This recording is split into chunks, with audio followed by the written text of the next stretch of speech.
담전어머교회 저녁사경회입니다. 오늘의 본문은 창세기 39장입니다.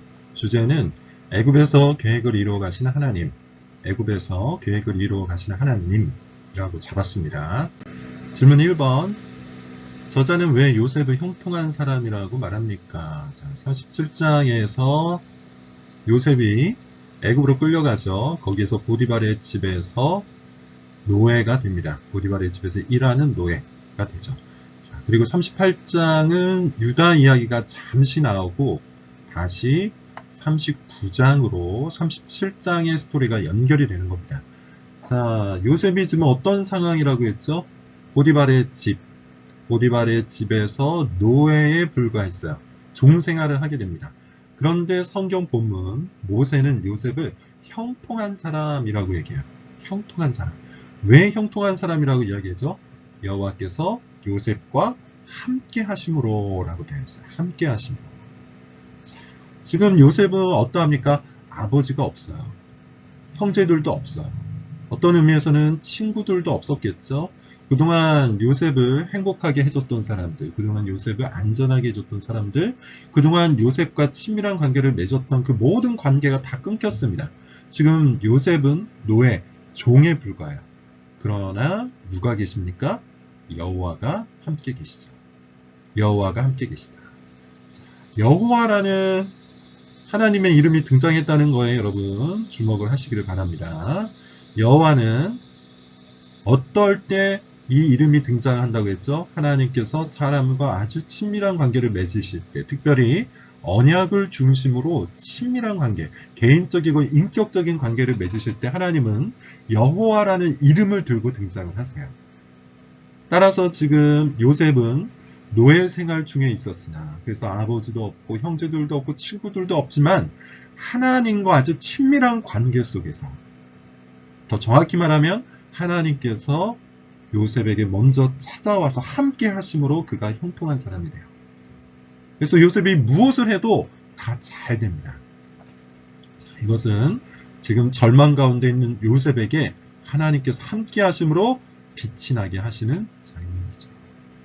우리의 인생도 여러분 마찬가지입니다.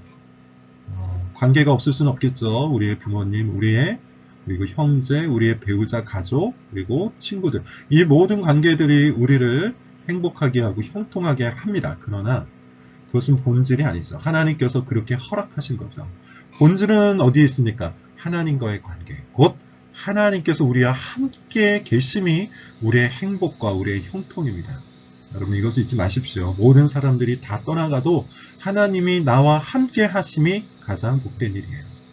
하나님을 붙드시고 또 하나님께서 나에게 찾아와 오셨음을 기뻐하고 즐거워하는 우리 여러분들이 되시기를 바랍니다. 2번, 하나님은 보디발의 집에 복을 내리세요. 왜 그렇게 하신다고요? 요셉을 위해서 그렇게 하신다라고 표현되어 있죠.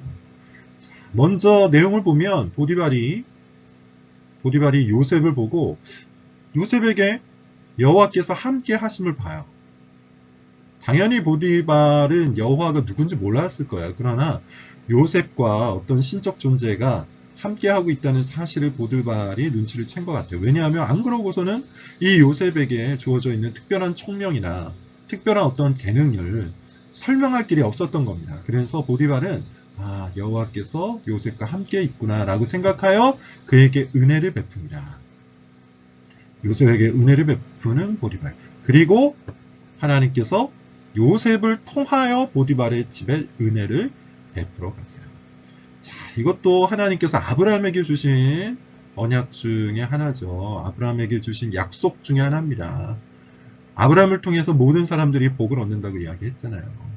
그래서 아브라함이 또 복을 빌어주는 자들을 하나님께서 복을 주시겠다. 이렇게 말씀도 하시죠.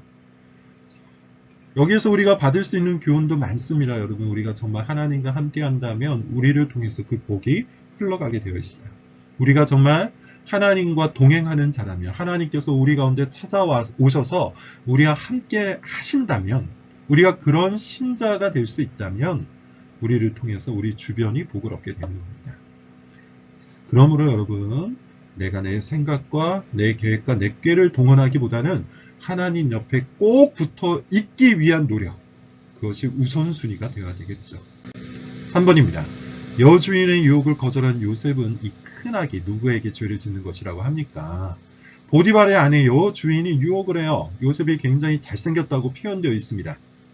그래서 그런지 여주인이 요셉에게 흠모하는 마음을 가진 것 같죠? 그래서 유혹을 합니다. 동침할 것을 요청을 해요.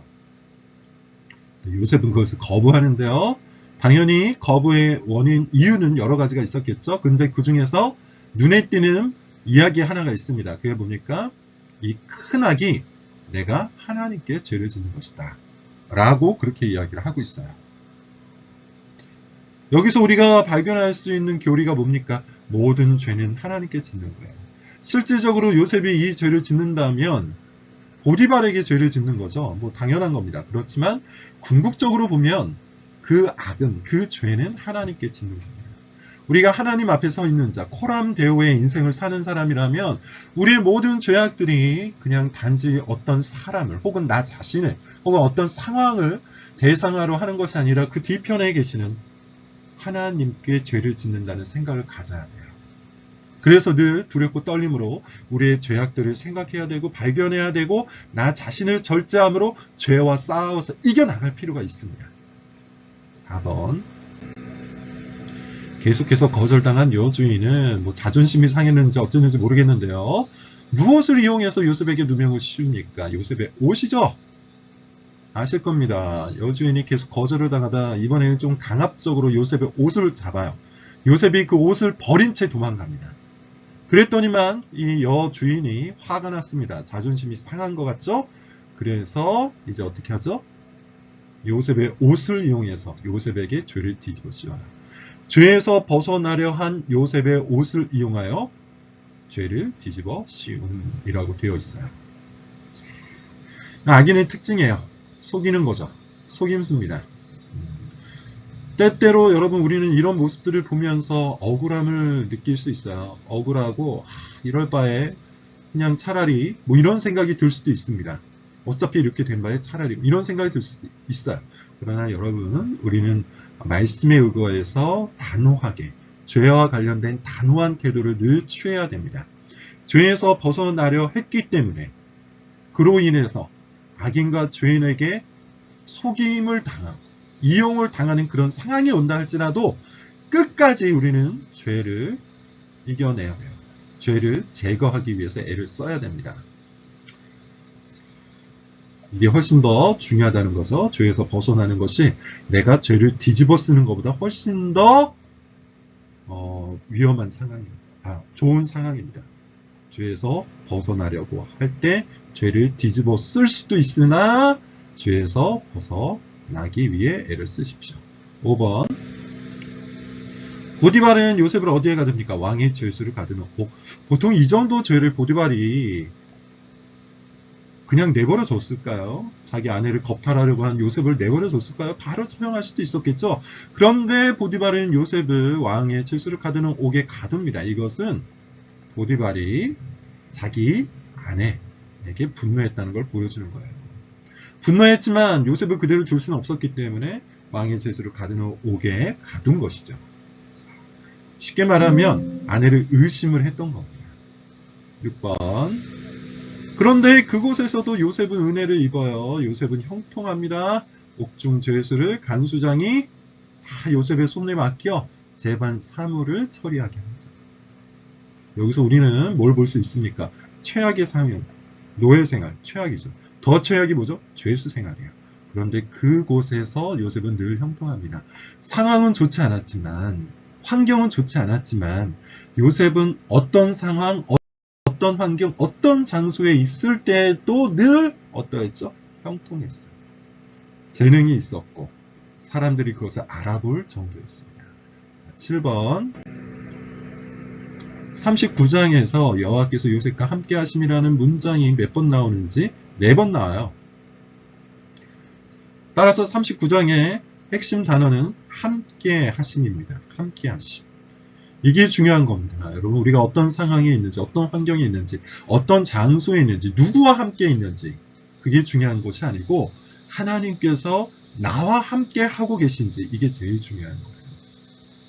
여러분이 아무리 잘 나간다 할지라도 하나님께서 여러분과 함께 하시지 않으면 여러분은 형통할 수 없습니다. 망합니다. 여러분께서 사는 곳이 정말 우리나라에서 가장 좋은 아파트라 할지라도 하나님께서 여러분과 함께 하시지 않는다면 사실 여러분들은 지옥에서 사는 것과 다를 바가 없죠. 우리의 상황과 상관없이 하나님께서 우리와 함께 하실 때 진정 우리의 삶은 복락으로 가득 채워질 겁니다. 우리는 이걸 믿죠. 요셉은 그렇게 되었어요. 자, 이것을 우리는 임마누엘이라고 합니다. 하나님께서 함께 하시다. 임마누엘.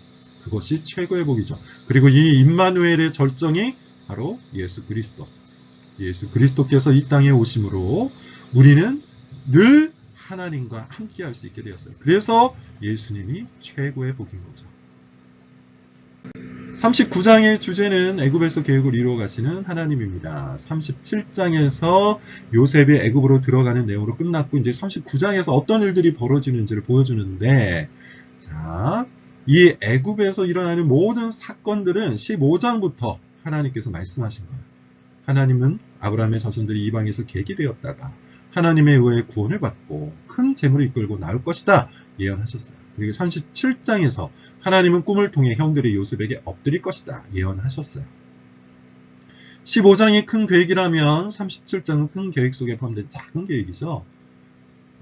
이방에서 객이 되었다가 하나님의 의에 구원을 받고 큰 재물을 이끌고 나올 것이다. 근데 이방에서 객이 되는 장면이 나와야 되잖아요. 그게 37장에서 예언이 되었고 그 구체적인 스토리가 39장부터 함께하는 겁니다.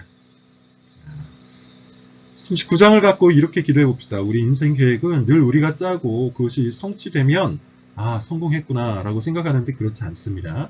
우리 인생 계획은 내가 아니라 하나님께서 세우세요. 요셉이 이렇게 될 줄 누가 알았습니까? 하나님께서 그를 이끌어가고 계시죠. 중요한 건 뭡니까? 하나님께서 그를 이끌어 가신다는 것은 하나님께서 그와 함께 하신다는 것인데 그것이 바로 형통이요. 그것이 바로 복입니다. 그러므로 우리는 늘 이렇게 기도해야 돼요. 하나님 지금 바로 여기에서 나와 함께하여 주옵소서.